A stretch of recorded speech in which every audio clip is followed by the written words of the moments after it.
اعوذ باللہ من الشیطان الرجیم بسم اللہ الرحمن الرحیم۔ قسمت کا لکھا ہوا ہر شخص کو ملتا ہے، یہ بات طے ہے۔ مجھے اور آپ کو وہی مل رہا ہے جو ہماری قسمت میں لکھا ہے، اس سے ایک حبہ بھی، ایک دانہ بھی کم نہیں ملے گا اور ایک زیادہ نہیں ملے گا۔ صحیح حدیث ہے، بخاری کی دیگر کتب حدیث میں موجود ہے، جب بچہ شکم مادر میں 120 دن کا ہوتا ہے تو 4 ماہ کا جب بچہ شکم مادر میں ہوتا ہے تو اس کی روح پھونکی جاتی ہے، تو فرشتہ آ کے اس کی عمر بھی لکھ جاتا ہے، اس کا شقی و سعید ہونا بھی لکھ جاتا ہے اور اس کا رزق بھی لکھ جاتا ہے۔ تو رزق جو لکھا گیا وہ ہمیں ملے گا، اور جب جب ملنا ہے تب تب ملے گا۔ جو لکھا گیا ہے وہ بہر صورت ہمیں حاصل ہوگا۔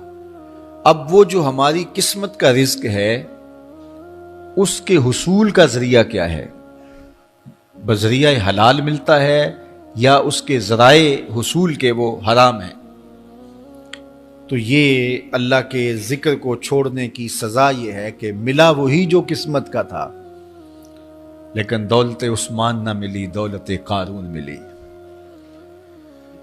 لکھا جو تھا، مقسوم تھا، ملا وہی، ایک دانہ بھی زیادہ نہیں ملا اور ایک دانہ بھی کم نہیں ملا، لیکن اس کی سزا کاٹنی پڑے گی، اس لیے کہ حصول کے ذرائع حرام تھے۔ تو حضرت اکرمہ رضی اللہ تعالیٰ عنہ فرماتے ہیں کسبن حرامن، تو معیشت تنگ کیسے ہوتی ہے؟ بندہ کہتا ہے کہ یہ تو بڑا کما رہا ہے لیکن کما بذریعہ حرام رہا ہے۔ اللہ اکبر۔ بعض اوقات کچھ لوگ محنت کر کے بھی حرام کماتے ہیں۔ ہم نے دیکھا کہ اس گرمی میں جو لوگ مزدوری کرتے ہیں اور بالخصوص لوہے کی بھٹی پہ جو کام کرنے والے ہیں، کتنا سخت کام ہے، لیکن وہاں بھی جو ہے وہ چاہے 15-20 منٹ جو ہے وہ خیانت کر کے اپنے اس رزق کو حرام بنا لیں اور ناجائز کر لیں، اتنی مشقت کے باوجود بھی کیتی کتری پئی کھو محمد پھر سکہ بنیا زردہ۔ تو ایک سودا ایسے بھی بک جاتا اگر 2 منٹ گاہک کو دیتا، لیکن جھوٹی قسم کھا لی اور وہ لے کے چلا گیا، سودا تو بک گیا لیکن ذریعہ اس کا حرام ہو گیا۔ یہ ذرا دیکھیے، جھوٹی قسم کھانے والے کو اللہ نظر رحمت سے بھی نہیں دیکھے، اتنی بڑی سزا ہے اس کی، اور نہ بکتا کوئی اور آ کے لے جاتا۔ جو قسمت میں لکھا ہے وہ تو آپ کا ہر صورت میں ہوگا، لیکن کچھ لوگوں کو اللہ کے ذکر کو چھوڑنے کا نتیجہ یہ ملتا ہے کہ پھر وہ ان کے ذرائع آمدنی جو ہوتے ہیں، محنت کے باوجود بھی کسب حرام ہو جاتا ہے کسی نہ کسی وجہ سے۔ کئی لوگ دودھ اکٹھا کرتے رہتے ہیں، آخر میں ایک قطرہ پیشاب کا ڈال دیتے ہیں۔ سادہ مثال آپ کے سامنے رکھوں، کتنی محنت سے وہ کیا تھا، تو اپنی ساری محنت کو ضائع کر دیتے اور حرام کا ٹانکا لگا دیتے، ایک قطرے سے وہ سارا ضائع کر بیٹھتے۔ تو یہ اللہ کے ذکر سے منہ موڑنے کا نتیجہ ہے۔ جب تمہارے دل اللہ کی یاد سے خالی ہو جائیں گے، تمہاری زندگیوں میں قرآن نہیں ہوگا، تمہاری زندگیوں کے اندر اسلام کے اجالے نہیں ہوں گے، تو پھر نتیجہ کیا ہوگا کہ معیشت دنک کیا ہے؟ کسبن حرامن۔ دوسرا معنی کہ تنگ زندگی، تلخ زندگی، جو حضرت عبداللہ ابن عباس سے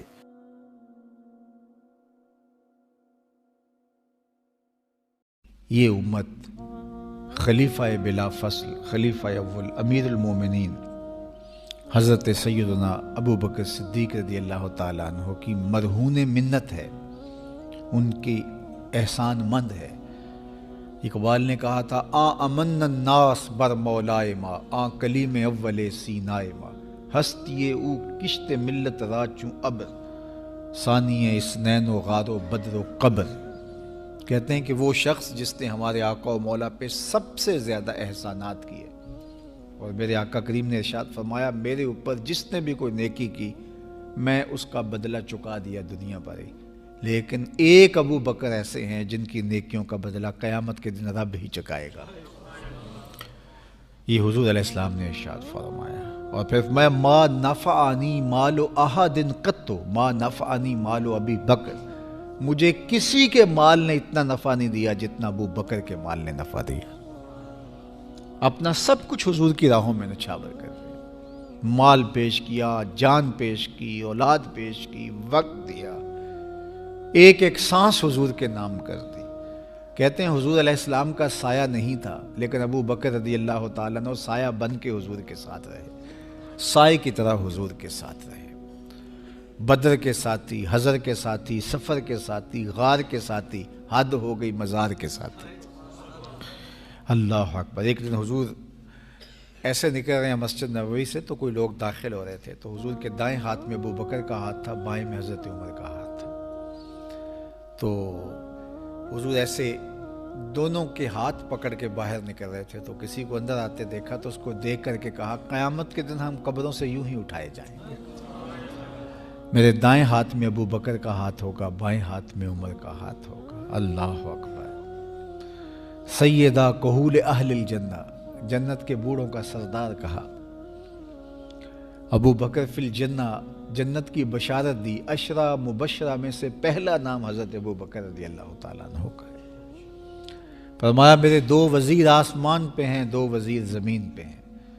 آسمان پہ میرے دو وزیروں کا نام جبرائیل و میکائیل ہے، اور زمین پہ اوپر میرے دو جو وزیر ہیں، ایک کا نام ابو بکر ہے، ایک کا نام عمر ہے۔